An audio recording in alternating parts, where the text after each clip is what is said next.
Yet the life of Jesus is no distant relic, gathering dust in museums of memory. It calls each generation anew to re-examine the essence of love, not as a fleeting sentiment, but as a deliberate force that upends the world's hierarchies. In an age where pride parades as virtue and power is currency, his teachings dismantle the fortresses we build around our egos. He dined with tax collectors despised as traitors, washed the feet of disciples who would betray him, and healed the servant of a Roman centurion, the very emblem of occupation. Compassion, he insisted, must flow toward those society deems unworthy, the Samaritan woman at the well, burdened by scandal, the blind beggar dismissed as cursed, the prodigal son squandering his inheritance in pigsties. Greatness, he declared on a hillside overlooking the Sea of Galilee, lies not in lording over others but in serving them. The last shall be first, the servant of all. True faith emerges not from meticulous rituals or ostentatious displays, but from the quiet alchemy of the heart, where stony indifference softens into empathy, and self-righteousness yields to humility. In a world frequently torn by division, tribal loyalties fracturing nations, echo chambers amplifying rage, borders drawn in blood, his words cut through the noise with undiminished clarity. Blessed are the peacemakers, he proclaimed, not as naive idealism but as a battle cry for those willing to bridge chasms with fragile olive branches. Blessed are the merciful, for in extending pardon to the offender, we reclaim our own fractured wholeness. Blessed are the pure in heart, a call to integrity that pierces the veils of deception we wear to survive. These beatitudes are not platitudes for greeting cards, they are revolutionary blueprints, tested in the fires of history. Think of Martin Luther King Jr., marching from Selma with, "I have a dream," on his lips, channeling Christ's nonviolent resistance against the hydra of segregation. Or Desmond Tutu, chairing South Africa's Truth and Reconciliation Commission, where victims forgave apartheid's architects not out of weakness, but from the unyielding strength of mercy, a mercy that healed a nation's wounds when vengeance might have deepened them. In boardrooms and battlefields alike, these teachings challenge us. Will we wield influence as a weapon, or as a tool for mending? For the believer, Jesus transcends the role of sage or storyteller. He is Savior and Redeemer, the hinge on which history pivots. His death, a spectacle of Roman efficiency, nails driven into flesh on a hill called Golgotha, was no tragic miscarriage of justice, but a deliberate bridge across the abyss of human alienation. The cry of, "It is finished," rent the temple veil, symbolizing access to God's presence unmediated by priests or sacrifices. And the resurrection? Dawn breaking on a sealed tomb, women stumbling upon folded grave clothes, disciples transformed from cowering fugitives to fearless witnesses. This was the earthquake that shattered death's dominion. Through it, humanity finds reconciliation with the divine, not earned by merit but gifted in grace. The thief on the cross, gasping his final plea, entered paradise that very day. The Apostle Paul, once a persecutor, became a vessel of unquenchable fire. For the non-believer, his life stands as an unparalleled expression of virtue and moral insight, a man who embodied the golden rule before it was codified, who exposed hypocrisy with parables sharper than swords, who lived with such authenticity that even skeptics like Gandhi called him the Prince of Nonviolence.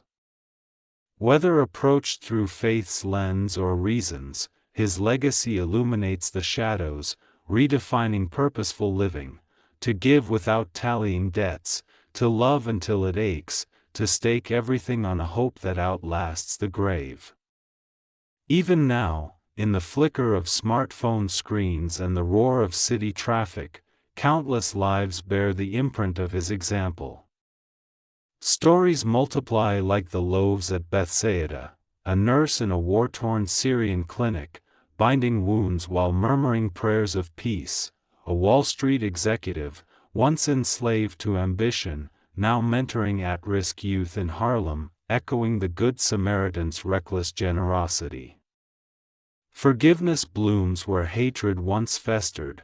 Witness the Amish community in Nickel Mines, Pennsylvania, extending grace to the gunmen who slaughtered their children, or the Rwandan survivors forgiving Hutu neighbors in Gacaca courts, choosing communal healing over cycles of revenge. Compassion ignites amid suffering. Mother Teresa's missionaries of charity scooping the dying from Calcutta's gutters, or everyday heroes like the teacher in Flint, Michigan, delivering water to poisoned homes, embodying the shepherd leaving 99 for the one. And hope? It rises defiant over despair, as in the testimonies of Holocaust survivors like Viktor Frankl, who found meaning in suffering by choosing response over reaction, or in the resilience of Ukrainian families sheltering in Kiev subways, singing hymns amid sirens. These are not anomalies, they are ripples from a 2-millennia-old stone cast into time's river, proving that one life, fully lived in love, can cascade into eternity. His message transcends the boundaries of culture and language, a universal grammar for the soul's deepest yearnings. From the Andean peaks where Quechua villagers reenact the Passion in vibrant processions, to Tokyo's neon-lit megachurches blending ancient rites with J-pop worship, to Nairobi's slums where street preachers proclaim redemption in Swahili cadences, his story adapts yet remains unchanged. It unites the Imam pondering shared Abrahamic roots, the Buddhist monk admiring the bodhisattva-like self-emptying, the atheist ethicist mining his Sermon on the Mount for secular humanism's gold. At its core lies the human ache for meaning and peace, the child's wide-eyed wonder at a starry sky, the elder's quiet reckoning with legacy, the activist's fire for justice tempered by calls for reconciliation. Every encounter with his narrative, be it a midnight Bible study, a TED Talk on radical empathy, or a family dinner debating morality, invites profound reflection. What does it mean, truly, to follow him? Not in ethereal abstraction, but in the grit of everyday life, the curt reply swallowed for kindness' sake, the promotion declined to honor family, the stranger aided without fanfare. To embody his teachings is to radiate light in a world starved for it, to be, as he said, salt that preserves, yeast that leavens, lamps that illumine without dimming. The true story of Jesus Christ refuses confinement to the annals of history. It pulses alive in every act of uncalculated goodness, every prayer breathed in the hush of vulnerability, every moment of grace extended like manna in the wilderness. It is the saga of divine love descending into the muck of time, not to condemn but to redeem, a love that stoops to wash feet soiled by betrayal, that weeps over Jerusalem's spires, that breaks bread with the broken. This carpenter from Nazareth, whose hands bore splinters from use and calluses from toil, upended empires without a single sword stroke.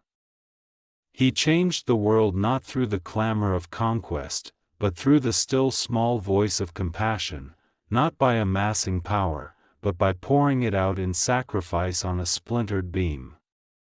In doing so, he redefined the human condition, from isolated wanderers clutching fig leaves of self-sufficiency, to beloved children invited to the Father's table. He unveiled the contours of knowing God, not as a distant thunderer, but as Abba, intimate as breath, not through esoteric rites, but through lives marked by justice rolling like rivers and righteousness like an ever-flowing stream. In the end, the life of Jesus Christ unfolds as the greatest paradox ever etched into the human heart, the infinite stooping to cradle the finite, the eternal Word tabernacling in temporal flesh, the sinless Lamb slain for the sake of the wayward flock.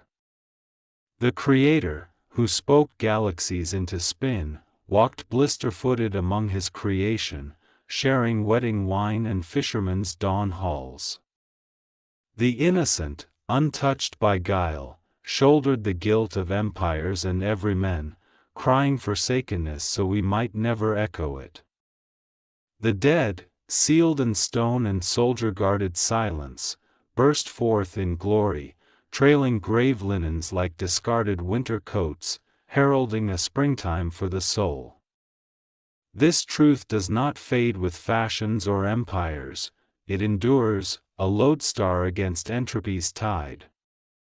His love conquers not by coercion but by consent, drawing the prodigal homeward with arms flung wide. His message echoes across every generation, from the apostles' amphitheaters to viral videos of quiet heroism, whispering that redemption is not a transaction but a transformation, from ashes to beauty, from mourning to dancing. And so, the life that altered the axis of time remains the eternal story of Jesus Christ, the embodiment of hope that dawns unbidden, redemption that mends the irreparably torn, and unending grace that flows like a hidden aquifer beneath parched earth. It transforms humanity from within, not by decree but by invitation. Come, see, taste, follow. In a cosmos of cold equations and fleeting triumphs, his narrative stands as the ultimate affirmation, that love, embodied in a manger's cry and a tomb's hush, is the force that bends the moral arc toward justice, heals the fractures of the divided heart, and assures us that every soul, no matter how shadowed, bears the imprint of the divine. To encounter him is to be forever unsettled and utterly remade, called to live as if the kingdom has indeed come near, because, in truth, through his life, it has. His light scatters our darkness, his peace stills our storms, and his grace ensures that the story, far from concluded, writes its next chapter in the willing ink of our days. Living under the wings of the Archangel is not merely a metaphor, it is a spiritual reality that resonates deeply with those who have experienced divine intervention, unseen protection, or the unshakable sense that something greater is guiding their path. In the stillness of prayer or the chaos of crisis, many people report moments where they felt an invisible shield around them, a presence not easily explained by logic or coincidence. That presence, for those attuned to the spiritual realm, is often understood to be angelic, specifically, under the watchful care of an archangel. Archangels are not just figures of myth or art, they are understood across many religious and spiritual traditions as powerful messengers and warriors of the divine. They bridge the gap between heaven and earth, carrying out sacred duties and guiding humanity toward its higher calling. Among them, Archangel Michael is perhaps the most recognized, often portrayed with a flaming sword and a stance of unwavering strength. But whether it is Michael, Gabriel, Raphael, or Uriel, the essence remains. The archangels are not distant symbols, they are intimately involved in the lives of those who seek them. To live under the wings of the archangel is to live in a state of alignment with divine purpose. It does not guarantee a life free from struggle, on the contrary, it often invites challenges that refine the soul, but it does promise that no battle is fought alone. There is a spiritual current that flows through the life of one who is connected to these heavenly beings, a current that brings courage where there was fear, clarity where there was confusion, and peace where there was turmoil. It begins with faith, not blind belief, but the deep inner knowing that there is more to this world than what is visible. Faith opens the door to the angelic realm. When you open your heart, when you seek truth with sincerity, when you call out not just in desperation but in trust, the archangels respond. They respond not always with grand miracles, but often with subtle shifts, an idea, a coincidence too perfect to be random, a sense of reassurance at just the right time. These are their whispers. These are their footsteps beside yours. The power of the archangel is not only to protect but to empower. Under their wings, you are not made passive, you are made bold. The fear that once paralyzed you begins to lose its grip. You begin to walk taller, not because life is suddenly easy, but because you know you are not walking alone. Imagine a soldier walking into battle, not with arrogance, but with the calm knowledge that he is surrounded by an unseen legion. That is what it feels like to live under angelic wings. There is armor on your spirit. This divine connection also sharpens your discernment. The archangels illuminate truth and dispel deception. They guide you to people who uplift and warn you away from those who drain your light. They bring dreams, signs, and inner impressions that shape your decisions. You begin to trust your intuition more deeply because it is no longer just yours, it is now in harmony with divine insight. There are moments, of course, when that connection feels distant. Even the most spiritually attuned individuals experience silence. But that silence is not absence, it is often a deeper call to faith. The archangels do not force themselves upon us, they honor our free will. When you feel distant, they wait patiently for you to return to your center. They do not abandon. Their wings are always extended, you need only turn toward them once more. Some people encounter archangels during trauma. A car crash avoided by inches. A diagnosis that reverses without explanation. A fall that should have been fatal, yet leaves no injury. These are the dramatic moments, and they do happen. But more often, their intervention is quiet. They place the right book in your path, stir your heart toward a better choice, or give you a sense of inexplicable comfort in the middle of heartbreak. Their power is not just in the miraculous, but in the constant, patient shaping of your soul's journey.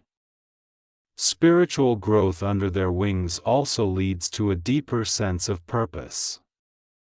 You begin to recognize that your life is not an accident. You are here for a reason. The archangels nudge you toward that reason, not with pressure, but with inspiration. They awaken talents you forgot you had. They spark your desire to serve, to heal, to teach, or to lead. You begin to align with your calling, not out of ego, but out of service to the greater good. Living in this way also teaches you to listen more deeply, not just to heavenly voices, but to the world around you. The archangels speak through nature, through other people, through the rhythm of your own breath. You begin to see everything as connected. A bird crossing your path becomes a sign. A child's laughter becomes a message. Life itself becomes a conversation with the divine. To live under the wings of an archangel is to enter a sacred relationship, one that hums with a profound reciprocity, a dance of trust and divine presence that transforms the very fabric of your existence. This connection is not a fleeting moment or a one-sided plea for protection, it is a dynamic partnership, a living bond that grows as you nurture it. As you lean into this relationship, placing your faith in the unseen, the archangels respond with a presence that becomes more tangible, more powerful, in your life. Your trust becomes a conduit, a channel through which their divine energy flows freely, unhindered by doubt or fear. In turn, their guidance strengthens that trust, creating a cycle of spiritual empowerment that lifts you higher with each step. This sacred exchange is not static, it is a living, breathing process that deepens your prayers, sharpens your perception, and aligns your life with a divine rhythm that feels both ancient and ever new. This journey does not promise an absence of struggle. In fact, the closer you walk with the divine, the more intense the process of spiritual refinement can become. The archangels do not shield you from hardship but transform how you experience it. Under their wings, suffering takes on a sacred quality. It is no longer random or meaningless, it becomes a crucible for growth, an alchemical process where pain is transmuted into wisdom and trials become testimony. The struggles you face are no longer mere obstacles but opportunities to deepen your connection to the divine. With the archangel's presence, you begin to see that every challenge is a step toward greater understanding, a chance to uncover the quiet strength that resides within you. This strength is not loud or boastful, it is a steady, unshakable force that others notice, even if they cannot name it. It is the light of divine alignment shining through you, a beacon of resilience that speaks without words. The presence of the archangels also brings an expansion of love, a love so profound it reshapes your very being. This is not the sentimental love of fleeting emotions but a transformative force, the frequency of unconditional divine love that the archangels carry.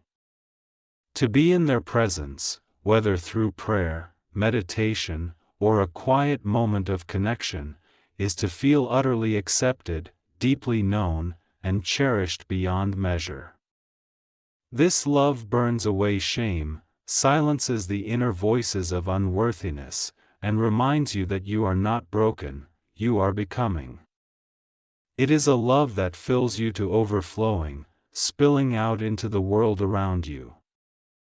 As you receive this divine love, you become a vessel for it, radiating compassion not through effort but through the natural overflow of your transformed heart. Your words grow kinder, your judgments soften, and your actions begin to reflect the love that now courses through you. You become a living expression of divine grace, touching others in ways you may not even fully comprehend. For many, the connection with an archangel is marked by a moment of encounter, a vivid experience in a dream, a meditation, or an unexplainable moment that feels like a brush with the divine. These moments often serve as turning points, shifts in the trajectory of a life that mark the beginning of a deeper spiritual journey. But such dramatic experiences are not a prerequisite for connection. The archangels do not need to be seen to be known. Their presence is felt in the subtle transformations of your heart, in the quiet shifts in your perspective, in the moments when you feel inexplicably guided or supported. It is in the way your life begins to align with a higher purpose, the way your spirit rises even in the face of adversity.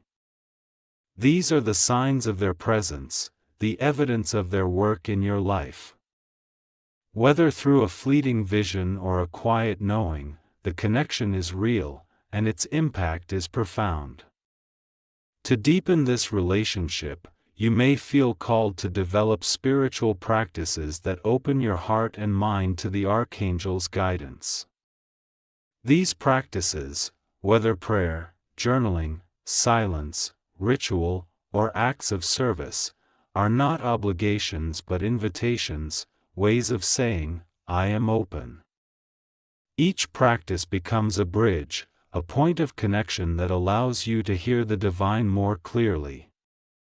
Prayer becomes a conversation, not a monologue, as you learn to listen as much as you speak. Journaling becomes a sacred dialogue, a way to process the whispers of guidance that come in quiet moments. Silence becomes a space where the noise of the world fades, and the voice of the divine grows louder.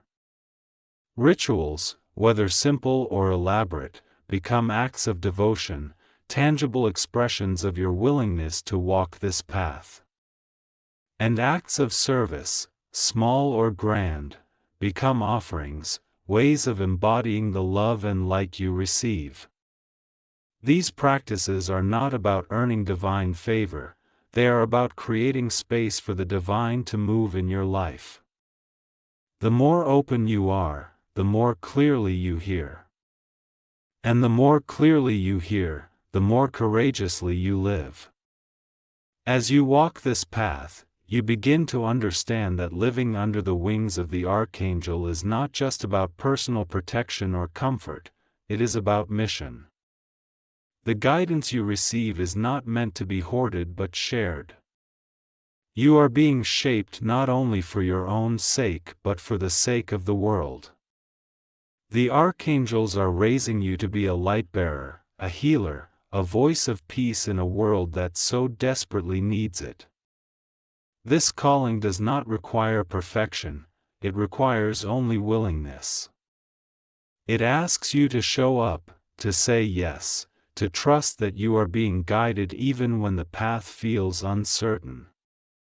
The world is hungry for those who live from this place of divine alignment, who carry the frequency of love and peace into their interactions, their communities, their daily lives. You may not always feel ready for this role, but the archangels are preparing you, equipping you with the strength, wisdom, and compassion you need to fulfill it. You begin to see your own reflection through the eyes of the divine, not as broken, but as becoming. Not as small, but as sacred. You begin to understand that everything in your life has been leading you to this awakening, to this trust, to this partnership with the unseen but ever-present. You are not just living under the wings of the Archangel.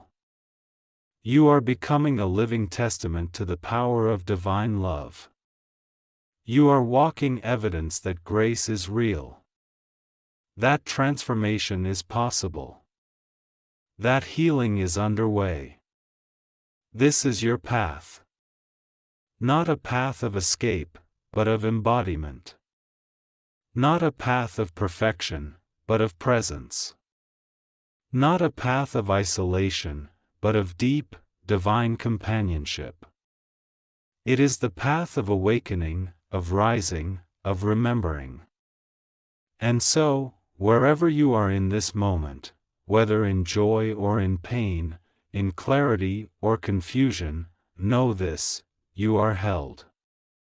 You are guided. You are growing. Under the wings of the Archangel, you are exactly where you are meant to be. You are not lost. You are becoming. You are beloved.